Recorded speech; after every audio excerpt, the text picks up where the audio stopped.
নিঃসন্দেহে দেশের ফুটবলে এখন সবচেয়ে বড় তারকা হামজা দেওয়ান চৌধুরী। শুধু ফুটবল নয়, দেশের স্পোর্টস অঙ্গনে বিগ নেইম হতে যাচ্ছেন ইংলিশ প্রিমিয়ার লিগ খেলা এই ফুটবলার। বেশ কাঠখড় পুড়িয়েই হামজাকে বাংলাদেশ জাতীয় দলের জন্য পেয়েছে বাফুফে, যার শুরুটা করেছিল ফেডারেশনের বিগত কমিটি। আর কোটি ফুটবল ভক্তের স্বপ্ন পূরণ হয়েছে নতুন কমিটির অধীনে। বলার অপেক্ষা রাখে না জাতীয় দলে হামজার অন্তর্ভুক্তি মান বাড়াবে দেশের ফুটবলে। লেস্টার সিটির ফুটবলারের বাংলাদেশের হয়ে খেলার সিদ্ধান্তে উপকৃত হবে জাতীয় দল। হামজাকে দেখে অনেক প্রবাসী ফুটবলার অনুপ্রাণিত হবে লাল সবুজ জার্সি গায়ে খেলার, যার জন্য কাজ করবে বাফুফে। অনেক ট্যালেন্ট প্লেয়ার্স আছে, Italian, Bangladeshi, Italian, British, Italian, German, could be Bangladeshi, south American.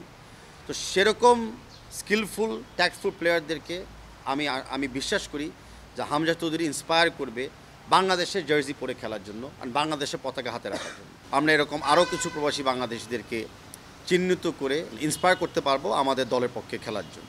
অর্ধেক পাউডারে দ্বিগুণ উজ্জ্বলতা, নতুন রিন অ্যাডভান্সড অর্ধেক পাউডারে দ্বিগুণ উজ্জ্বলতা। দীর্ঘদিন পোস্টার বয়ের অভাবে ভুগছে দেশের ফুটবল। হামজার হাত ধরে মিটতে যাচ্ছে সেই আক্ষেপ। তবে আপাতত ব্র্যান্ডিং নয়, হামজার অবদানে জাতীয় দলকে শক্তিশালী করতে গুরুত্ব দিচ্ছেন বাফুফে সভাপতি। এই মুহূর্তে আমরা ব্র্যান্ড ভ্যালু নিয়ে কথা চিন্তা করতেছি। এই মুহূর্তে আমরা চিন্তা করতেছি উইনিং স্ট্রিক নিয়ে। আমরা চাই, যেটা আগেও বলেছিলাম, যে আমাদের ন্যাশনাল টিম একটা কনসিস্টেন্সি দিবে, কনসিস্টেন্টভাবে তারা খেলবে, অ্যান্ড আমরা ম্যাচ জিতবো। আমরা ওই আগে কম গোল খাওয়া মেন্টালিটি বা হেরে যাওয়া মেন্টালিটি থেকে বের হয়ে আসছে, আমরা জিতা মেন্টালিটি আমরা সুইচ করে যাচ্ছি। এর আগেও লাল সবুজ জার্সি গায়ে খেলেছেন জামাল ভুঁইয়া, তারিক কাজীর মতো প্রবাসী ফুটবলাররা। তাদের মতো হামজা কন্ডিশনের সঙ্গে মানিয়ে নিবে বলে প্রত্যাশা বাফুফে সভাপতির, যার জন্য হামজাকে সব ধরনের সহযোগিতা করবে ফেডারেশন।